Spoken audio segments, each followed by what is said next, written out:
येईल तो स्क्रीनवर दिसेल आणि मग निर्णय लागेल. अच्छा, याच्यामध्ये जर त्याचे खांदे टेकलेले नसतील तर पुन्हा एकदा ही कुस्ती होऊ शकते? व्हायला हवी. दिस इज जस्टिस. फेअर प्ले आहे ना, व्हायलाच पाहिजे. मग व्हायलाच पाहिजे. खूप खूप धन्यवाद रणजित जाधवजी, आपण एबीपी माझाला ही सविस्तर प्रतिक्रिया दिली त्याबद्दल. रिव्ह्यू घेण्याचा अधिकार हा प्रत्येक पैलवानाला आहे, त्यानुसार रिव्ह्यू दिलाच पाहिजे. रिव्ह्यू मागणं हा प्रत्येक स्पर्धकाचा अधिकार आहे आणि तो देणं हे पंचांचं कर्तव्य आहे. तो रिव्ह्यू मागण्याच्या पद्धतीमध्ये कदाचित चूक झालेली असू शकते आणि त्यामुळे हा सगळा गोंधळ निर्माण झालेला असू शकतो. पण जर चुकीच्या पद्धतीने निकाल लागला असेल तर त्याचा फेरविचार होणं अपेक्षित आहे, ते नैतिक सुद्धा आहे, असं रणजित जाधव यांनी आपल्याला आत्ताच सांगितलेलं आहे. त्यामुळे आता खरोखर पुढे काय होतं, काय प्रक्रिया पार पडते याकडे सर्वांचं लक्ष असणार आहे. या कुस्तीमुळे जेवढी ही स्पर्धा लक्षात राहिली त्यापेक्षाही गेल्या काही मिनिटांमध्ये समोर आलेला वाद हा सध्या जास्त लक्षवेधी ठरताना दिसतो आहे. आणि हेच दृश्य जे महाराष्ट्राला 67 वर्षांची परंपरा असणाऱ्या महाराष्ट्र केसरीमध्ये जी एक शालीनता आहे, जी एक शिस्त पाळली जाते, या सगळ्याच्या पेक्षा वेगळं उठून दिसणारं असं हे आक्षेपार्ह दृश्य, दुर्दैवी खरं म्हणायला पाहिजे, अशा प्रकारचा हा सगळा प्रकार सध्या समोर येताना दिसतो आहे. परीक्षकांना रिव्ह्यू मागणं, परीक्षकांची आलेली प्रतिक्रिया, कुठला डाव टाकला, त्याच्यामध्ये कोण विजयी झालं, कोण पराभूत झाला, हा सगळा मुद्दा वेगळा आहे. मात्र अशा प्रकारे एका पैलवानाने थेट पंचांना त्यांच्या खांद्याला, कॉलरला हात घालणं, त्यांना लाथ मारणं आणि त्याच्यावरून हा सगळा गोंधळ निर्माण होणं, हे अत्यंत दुर्दैवी प्रकार सध्या समोर येताना आपल्याला दिसतो आहे. आक्षेपाचे मुद्दे वेगळे आहेत आणि वर्तणूक कशा प्रकारे करण्यात आली, कशा प्रकारे या ठिकाणी गोंधळ झाला, हा पूर्ण टोटली वेगळा मुद्दा आहे. त्यामुळे आता राक्षेनं कशा प्रकारे पंचांची कॉलर ओढली अगोदर आणि त्यानंतर त्यांना लाथ मारली, याच्यातून आपल्या रागावर तो नियंत्रण ठेवू शकला नाही. ज्या प्रकारे या कुस्तीचा निकाल लागला त्यानंतर त्याचं हे वर्तन सध्या चर्चेचा विषय ठरलाय.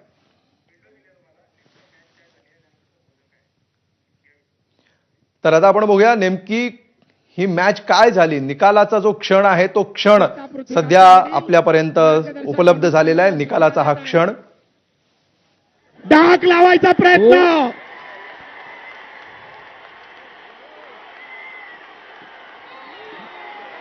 बाजूला झाला.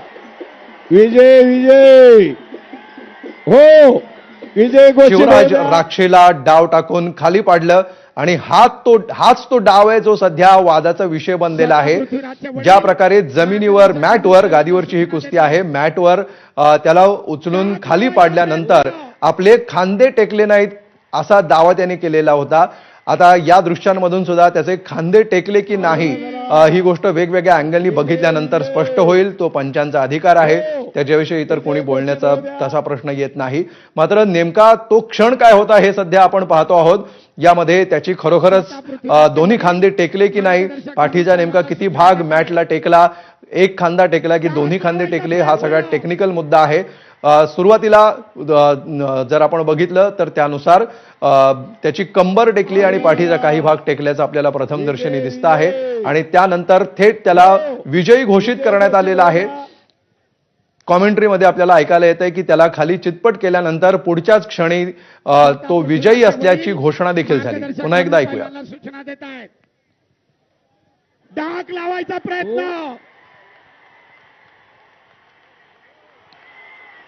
कुस्तीपटू मतीन शेख सध्या आपल्याबरोबर फोन लाईन वरून आहेत.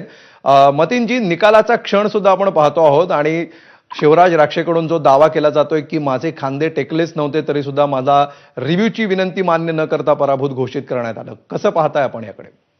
नक्कीच हे अंतिम मॅच विभागातील अंतिम लढत होती आणि ज्यावेळेस पृथ्वीराजनं कुस्ती सुरू असताना 10 डावाचा प्रयोग केला शिवराज राक्षेवर आणि 10 डाव मारल्यानंतर राक्षे पूर्ण वरून डाऊन झाला आणि कुस्तीमधला जो नियम आहे की चितपटचा निकाल केव्हा दिला जातो की ज्या मल्लाचे माती विभागात किंवा मॅट विभागात दोन्ही खांदे हे त्याला समांतर टेकलेले असतात त्यावेळेस चितपटीचा निर्णय दिला जातो. परंतु हा निकाल जर पहिल्यांदा पाहायला गेलं तर पृथ्वीराजनं पूर्ण शिवराजला ब्लॉक केलं होतं आणि वरती ढाक लावून एकदम ब्लॉक करून तो स्थिर होता मॅटला.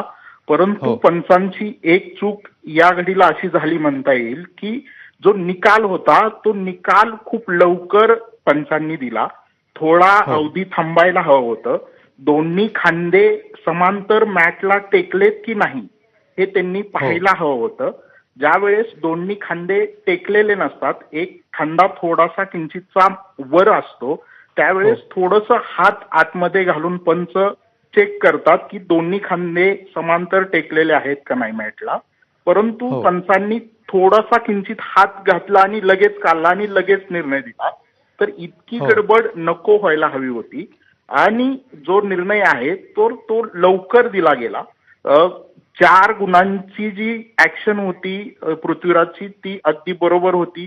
तिथं 4 गुण दिले गेले असते, परंतु निकालामध्ये थोडीशी गडबड झाली असं म्हणता येईल.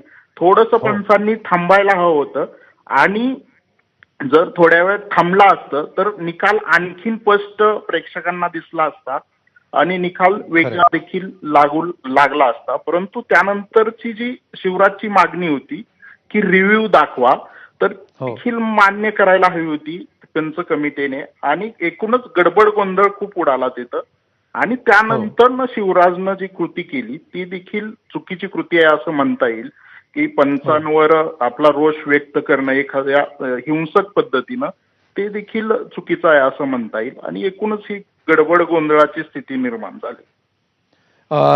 मतीनजी, दुसरा याच्यामधला एक अजून प्रश्न, तांत्रिक प्रश्न असा आहे की मातीतल्या कुस्तीचे नियम वेगळे असतात आणि मॅटवरचे नियम वेगळे असतात. मॅटवर विशेषतः गुणांना जास्त महत्व दिलं जातं. तर हे दोन्ही खांदे टेकले होते की नव्हते या गोष्टीचा विचार न करता केवळ गुणांच्या, या डावाला जे गुण मिळाले त्या गुणांच्या आधारावर निकाल दिलेला असू शकतो का? नाही, गुणांच्या आधारे तसा नाही देता येईल. परंतु माती विभागात देखील हाच नियम लागू होतो महाराष्ट्र केसरीत आणि मॅट विभागात देखील. परंतु जर मैदानी खुली लढत जर बघितली, मैदानी म्हणजे जिथं आंतरराष्ट्रीय नियमांचं बंधन नसतं आणि मैदानी जर खुली लढत बघितली तर तिथं या पद्धतीच्या कुस्तीला चितपट निकाल लगेच दिला जातो. परंतु आंतरराष्ट्रीय नियमानुसार जर पाहायला गेला आपण तर दोन्ही खांदे समांतर मॅटला किंवा मातीला चिकटलेले आहेत का नाही हे पंचांना खात्री करावी लागते आणि जवळपास 10 सेकंद एखादा डाव मारल्यानंतर 5 सेकंद ते पाहावं लागतं की ते खांदे ऍक्युरेट चिटकलेले आहेत का नाही आणि ते न पाहता जर निकाल दिला गेला पंचांकडून तर अशी स्थिती एकूणच